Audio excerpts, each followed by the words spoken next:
Hello everyone, I hope you all are good. तो आज के इस वीडियो में हम बात करेंगे लर्निंग, जिसे हिंदी में अधिगम कहा जाता है। लर्निंग की डेफिनेशन क्या है? That is learning is a relatively permanent change in behaviour that results from experience. अधिगम एक वो व्यवहार में स्थायी परिवर्तन है जो हमारे अनुभवों, जो हमारे स्किल्स, कौशल से हमारे अंदर आते हैं या हम अर्जित करते हैं, या हमारे अंदर कुछ व्यवहार में बदलाव या परिवर्तन होते हैं। तो बेसिकली लर्निंग क्या है? लर्निंग हमारे बिहेवियर में चेंज है, जो कि हम कोई स्किल एक्वायर करते हैं या कोई एक्सपीरियंस लेते हैं तो उसकी वजह से वो हमारे बिहेवियर में चेंजेस आते हैं। अगर कोई भी इन्फॉर्मेशन सिर्फ अपने दिमाग में रखी जाती है, स्टोर की जाती है, तो वो लर्निंग नहीं है। लर्निंग का मतलब ये है कि आप कोई भी ऐसी नॉलेज लो, कोई भी ऐसी स्किल लो, कोई भी आप एक्सपीरियंस करो जिसका इम्पैक्ट आपके बिहेवियर पे पड़े, जिससे आपका बिहेवियर चेंज हो। नेक्स्ट देखिए, इट इज़ अ प्रोसेस और एक्सपीरियंस ऑफ गेनिंग नॉलेज और स्किल। ये एक ऐसा प्रोसेस है जिसमें हम नॉलेज को गेन करते हैं, किसी स्किल को एक्वायर करते हैं, किसी स्किल को गेन करते हैं, और उसका इम्पैक्ट किस पे पड़ता है? हमारे बिहेवियर पे पड़ता है। ठीक है, चाहे हम कोई एक्सपीरियंस ले रहे हों, चाहे वो हमारे पर्सनल एक्सपीरियंसेस हों, या हमने किसी के दूसरे एक्सपीरियंस को देखकर हमने वो चीज़ खुद में अडॉप्ट कर ली हो। जैसे हमने किसी को देखा कुछ गलती करते हुए और हमने उससे कुछ सीख लिया, तो ये क्या है? ये लर्निंग है। ये आपने दूसरे के एक्सपीरियंस से सीखा है। ठीक है। नेक्स्ट देखिए, जॉन बी वॉटसन एक बहुत ही फेमस अमेरिकन साइकोलॉजिस्ट हैं जिन्होंने प्रूव किया है कि लर्निंग कैसे अफेक्ट करती है बिहेवियर को। John V. Watson is one amongst the first thinker who has proven the behavioral changes occur as a result of learning. Watson is believed to be the founder of behavioral school of thought. John B Watson का मानना था कि जैसे जैसे हमारे अधिगम का स्तर बढ़ता जाएगा, हमारे सीख जैसे जैसे हमारी बढ़ती जाएगी, नॉलेज जैसे जैसे हमारी बढ़ती जाएगी, हम जैसे जैसे स्किल्ड होते जाएंगे, वैसे वैसे हमारे व्यवहार में, हमारे बिहेवियर में चेंजेस आएंगे। हमारे बिहेवियर में कुछ मॉडिफिकेशन होगा, कुछ नई चीज़ें हम अडॉप्ट करेंगे, कुछ पुरानी जो स्किल होंगी उनको हम इम्प्रूव करेंगे। तो ये सब क्या है? ये हम अपने बिहेवियर में चेंजेस ला रहे हैं। और चेंजेस जो होते हैं, जो अधिगम होता है, वो हम कहीं पर भी ले सकते हैं, पूरी ज़िंदगी चलता है।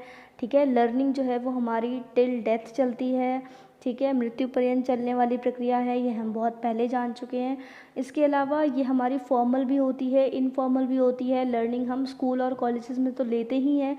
इसके अलावा डे टू डे जो एक्टिविटीज़ होती हैं, जो हमारे एक्सपीरियंसेस होते हैं, या दूसरों के एक्सपीरियंसेस को देखकर हमारी लर्निंग होती है। लर्निंग कहीं पर भी हो सकती है। ठीक है, आप सड़क पर हैं, सड़क पर भी आपकी लर्निंग हो सकती है। आप कुछ चीज़ें देखते हैं, ऑब्ज़र्व करते हैं, तो वहाँ पर भी आपकी लर्निंग होती है। ठीक है। नेक्स्ट हमारे जो साइकोलॉजिस्ट हैं वो हैं क्रो एंड क्रो। तो उनका मानना है कि learning as the process of acquisition of knowledge. देखिए, एक्विजिशन ऑफ नॉलेज का मतलब होता है कि नॉलेज को अर्जित करना, नॉलेज को एक्वायर करना, हैबिट्स को एक्वायर करना, एटीट्यूड्स को एक्वायर करना। वहाँ फिर आके सारे साइकोलॉजिस्ट एक ही बात कर रहे हैं कि लर्निंग क्या है? सीखना या अधिगम एक ऐसी प्रक्रिया है जो आपके व्यवहार में परिवर्तन लाती है, किसी भी अनुभव के द्वारा, किसी भी स्किल के द्वारा की वजह से, या किसी भी नॉलेज की वजह से।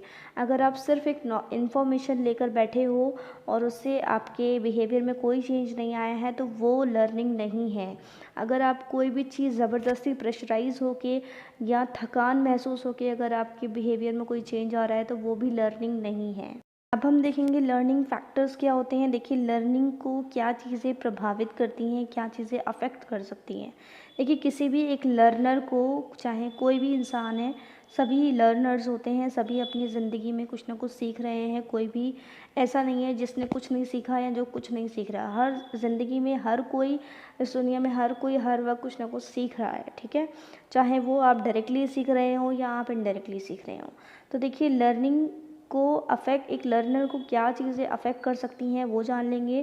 देखिए, 2 फैक्टर्स होते हैं इसके main. That is personal related factor, मतलब जो भी एक लर्नर को पर्सनली अफेक्ट कर रही हैं चीज़ें, जैसे कि इंटेलेक्चुअल फैक्टर हो सकता है, उसका आईक्यू हो सकता है, उसका इंटरेस्ट हो सकता है, क्या पता उसको इंटरेस्ट ही ना हो। ठीक है, इसके अलावा आ जाता है एनवायरमेंटल फैक्टर्स। ये 2 मेन फैक्टर्स हैं जो एक लर्नर को उसकी लर्निंग में अफेक्ट करते हैं, उसकी लर्निंग पर प्रभाव डालते हैं। अब आगे इसको हम ब्रीफ में समझेंगे कैसे।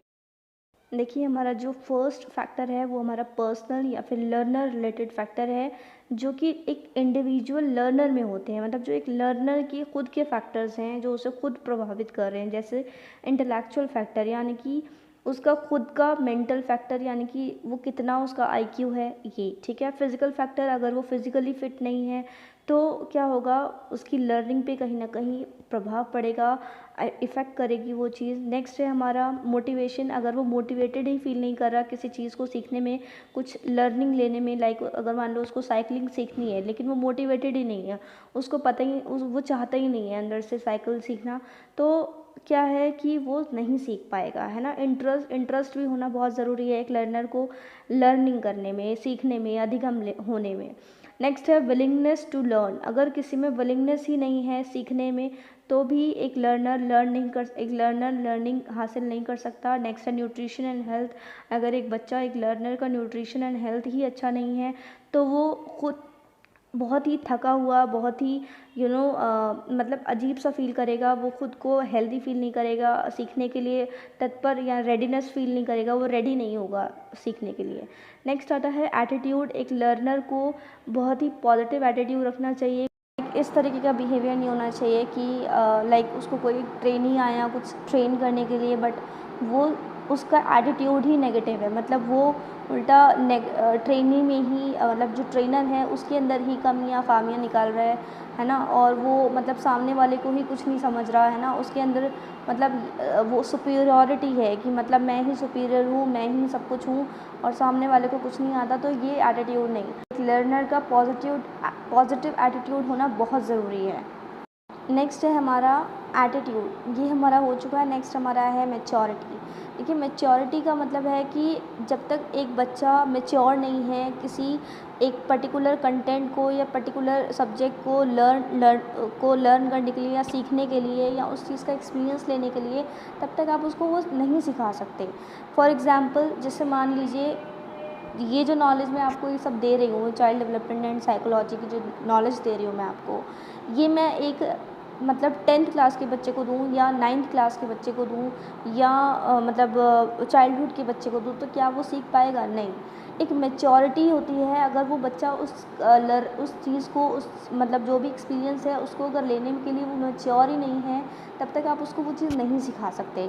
नेक्स्ट है हमारा फैटीग। देखिए, फैटीग का मतलब है थका हुआ महसूस करना या थकान।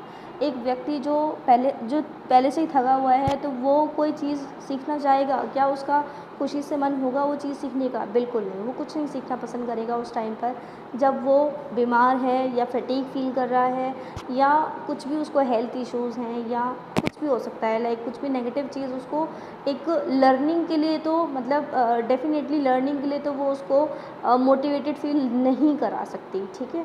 नेक्स्ट एंड लास्ट हमारा पर्सनल या लर्नर रिलेटेड फैक्टर है इंटेलिजेंस। देखिए, एक बच्चे के अगर आईक्यू ही बहुत ज़्यादा लाइक इम्बेसाइल कैटेगरी का है या फिर मतलब एक एवरेज से बहुत ज़्यादा अगर नीचे कैटेगरी में है तो उसकी लर्निंग जो होगी वो क्या होगी, स्लो होगी, लर्निंग प्रोसेस भी स्लो होगा और उसकी लर्निंग को वो अफेक्ट भी करेगा, ठीक है। जो एक लर्नर की लर्निंग को अफेक्ट करने वाला फैक्टर है पर्सनल के अलावा, that is environmental factors. Environmental factors में हमारा टीचर आ जाएगा, हमारा स्कूल का एनवायरनमेंट आ जाएगा, हमारे मतलब जो एक लर्नर के जो फ्रेंड्स हैं वो आ जाएंगे, एक लर्नर की जो स्कूल का मतलब जो सिटिंग अरेंजमेंट है, जो उसको मतलब एक न्यूट्रिशन दिया जाता है, ये सब क्या है, ये सब एनवायरमेंटल फैक्टर्स हैं, ठीक है। तो इसको हम आगे ब्रीफ में जानेंगे कि फर्स्ट हमारा आ जाता है नॉलेज ऑफ कंटेंट। एक टीचर को अगर कंटेंट की, अगर सब्जेक्ट की प्रॉपर नॉलेज नहीं होगी तब तक वो एक लर्नर को उसका जो लर्निंग लेवल है, लर्निंग का जो स्तर है उसको नहीं बढ़ा सकता, एक अच्छी लर्निंग नहीं दे सकता, एक अच्छा ज्ञान, एक अच्छा एक्सपीरियंस नहीं दे सकता, ठीक है। तो एक टीचर को क्या होना चाहिए, अपने कंटेंट की, अपने सब्जेक्ट की प्रॉपर नॉलेज होनी चाहिए, उसको मेथड्स भी पता होने चाहिए कि मैं किस मेथड से इन टॉपिक्स को, इस कंटेंट को या इस सब्जेक्ट को किस प्रभावी तरीके से इतनी मतलब किस सबसे बेस्ट तरीके से मैं अपने स्टूडेंट्स के सामने रख सकती हूँ। तो आपका कितना इफ़ेक्टिव होगा मेथड, कितना ज़्यादा इफ़ेक्टिव होगा ये आप पे डिपेंड करता है। अगर आप एक अच्छा टीचर हो तो आप एक स्टूडेंट की, एक चाइल्ड की साइकोलॉजी को जान पाओगे कि किस एज के बच्चे को क्या मेथड्स, किस मेथड से क्या पढ़ाना चाहिए। नेक्स्ट जो फैक्टर ऐड ऑन होता है दैट इज़ टीचर्स बिहेवियर। एक टीचर का बिहेवियर एग्रेसिव नहीं होना चाहिए, ईगोइस्टिक नहीं होना चाहिए। ये नहीं कि एक बच्चे से वो कुछ ज़्यादा ही रूड हो रहा है, ठीक है। तो एक टीचर का बिहेवियर जब तक इक्वल नहीं होगा सारे बच्चों के साथ, सारे लर्नर्स के साथ, तब तक सभी लर्नर्स का कैसा होगा, जो लर्निंग होगी वो इफ़ेक्टिव होगी, मतलब अच्छी लर्निंग होगी, वो ज़्यादा अच्छी तरीके से सीख पाएंगे, खुशी से सीख पाएंगे और मतलब उनकी हैप्पीनेस दिखेगी सीखते टाइम। लेकिन अगर एक टीचर का बिहेवियर बहुत रूड होता है किसी एक बच्चे से, एक लर्नर से, या अग्रेसिव होता है, या वो अपनी ईगो पे लेकर चला जाता है किसी बात को, अपने लर्नर की किसी बात को, तो ये चीज़ें एक मतलब प्रॉब्लम क्रिएट करती हैं एक लर्नर के लिए भी, और लर्नर और टीचर की एडजस्टमेंट के लिए भी, ठीक है। मतलब वो दोनों ही फिर एक लाइक मतलब होता है ना कि 36 का आंकड़ा बन जाएंगे एक दूसरे के लिए। नेक्स्ट हमारा है use of best teaching methods. देखिए, अगर एक टीचर बेस्ट टीचिंग मेथड्स इस्तेमाल करेगा अपनी लर्निंग देने में, बच्चों को कुछ भी एक्सपीरियंस कराने में, अगर वो बेस्ट टीचिंग मेथड्स देगा, लाइक अगर कोई साइंटिफिक कोई अगर मतलब कोई वो साइंस का कोई टॉपिक कवर कर रहा है तो उसको लेबोरेटरीज़ में अगर वो लेकर जाता है, लैब में लेके जाता है, वहाँ पे एक्सपीरियंस कराता है, लैब टेस्ट वगैरह करवाता है, तो बच्चों को क्या होगा, उनकी लर्निंग एक मतलब कैसी लर्निंग होगी, एक इफ़ेक्टिव लर्निंग होगी, उनको वो हमेशा याद रहने वाला बनेगा, मतलब एक एक्सपीरियंस होगा उनका खुद का ज़िंदगी से जुड़ा हुआ।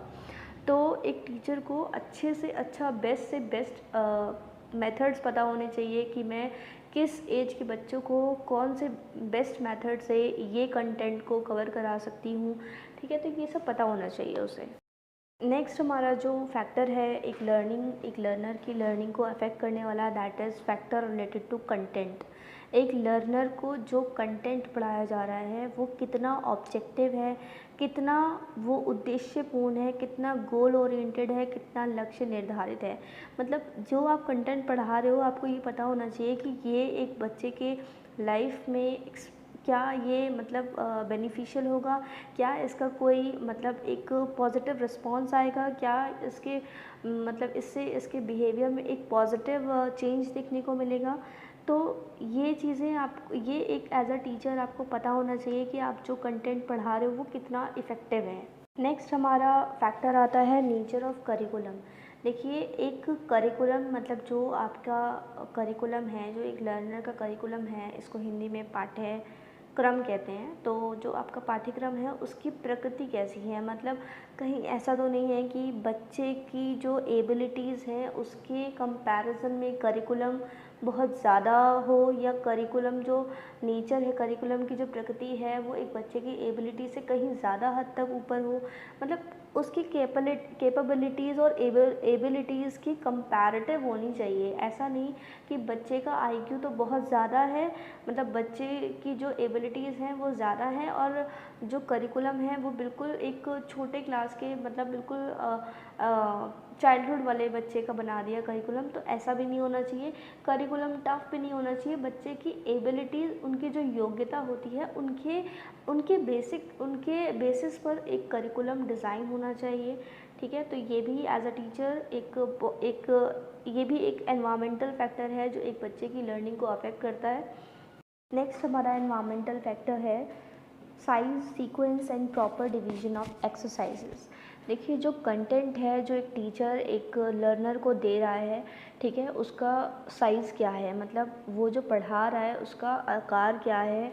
मतलब कहीं ऐसा तो नहीं है वो ओवर एक्सरसाइजेस करवा रहा है, या वो एक मतलब एक बच्चे की एबिलिटीज़ के अकॉर्डिंग होना चाहिए, एक सीक्वेंस में होना चाहिए। ये नहीं कि पहले एडिशन सिखा दिया फिर काउंटिंग सिखाई जा रही है। एक सीक्वेंस होता है कि पहले एक बच्चा काउंटिंग सीखता है, उसके बाद वो नंबर नेम सीखता है, देन उसके बाद वो एडिशन पर आता है। तो ये एक सीक्वेंस है, एक बच्चे को लर्निंग एक सीक्वेंस के अकॉर्डिंग दी जाए। एंड इसके बाद आ जाता है हमारा प्रॉपर डिवीजन ऑफ एक्सरसाइजेज, मतलब जो एक्सरसाइजेज हैं, जो आप उसको वर्क दे रहे हो, जो अभ्यास है उसका, उसमें एक प्रॉपर डिवीजन होना चाहिए, मतलब अच्छे तरीके से आपको वो चीज़ें डिवाइडेड होनी चाहिए एक टीचर के द्वारा एक लर्नर के लिए, ताकि वो बहुत ज़्यादा बर्डन भी ना हो उसके ऊपर। नेक्स्ट हमारे कुछ अलग इन्वायरमेंटल फैक्टर्स हैं, जैसे कि प्रॉपर सिटिंग अरेंजमेंट, जो लर्नर्स हैं उनकी प्रॉपर सिटिंग अरेंजमेंट होनी चाहिए, प्रॉपर वेंटिलेशन, एक प्योर और क्लीन मतलब उनको एयर होनी चाहिए, एक अच्छा न्यूट्रिशन होना चाहिए, पीसफुल एनवायरनमेंट होना चाहिए, ठीक है। इसके अलावा जो एक्टिविटीज़ होती हैं वो डे टू डे लाइफ से एंगेज्ड होनी चाहिए। अब हम कुछ लर्निंग की कैरेक्टरिस्टिक्स देखेंगे कि फर्स्ट हमारा है लर्निंग इज़ यूनिवर्सल। देखिए यूनिवर्सल का मतलब क्या है कि ये सार्वभौमिक है, is a life long process, ये हमें पता है। एक्वायरिंग न्यू स्किल्स और knowledge and improving the existing skills also. Learning क्या है? एक्वायरिंग न्यू स्किल्स है, किसी भी कोई भी न्यू स्किल्स को एक्वायर करना या नॉलेज को एक्वायर करना, या एग्जिस्टिंग जो स्किल्स हैं आपके पास, लाइक अगर आपको साइकिल चलानी बस आती है ठीक ठाक और अब आपके अंदर पूरी परफेक्शन आ गई है, तो वो क्या है? इम्प्रूव किया है आपने, ठीक है, पहले की स्किल को आपने और परफेक्शन ले आए हो, आपने इम्प्रूव किया है, तो ये भी क्या है? लर्निंग है। नेक्स्ट है हमारा last, learning is a process of adjustment और एड ऑन स्किल्स। क्या है? मतलब एक प्रोसेस है समायोजन का। लर्निंग जब हम जैसे जैसे हमारी लर्निंग होती है, हमारे अंदर क्या आता है? एडजस्टमेंट आती है। हम पुरानी जो हमारी लर्निंग होती है उसमें हम नई लर्निंग को या कुछ एसिमुलेट करते हैं या कुछ अपनी नई जो लर्निंग है उसको मॉडिफाई करते हैं, तो ये क्या है? एडजस्टमेंट है, ठीक है। ये टॉपिक हमारा कवर हो गया है। नेक्स्ट वीडियो में हम टाइप्स ऑफ लर्निंग डिस्कस करेंगे। And thank you so much for watching my video. और अगर आपको मेरी वीडियो पसंद आई है, इंफॉर्मेटिव लगी है, हेल्पफुल है आपके लिए, तो आप लोग प्लीज़ मेरी वीडियो को लाइक करिए, शेयर करिए एंड प्लीज़ लाइक ज़रूर करिएगा, क्योंकि आपका एक लाइक हमारे लिए बहुत वैल्यूएबल होता है। Thank you so much.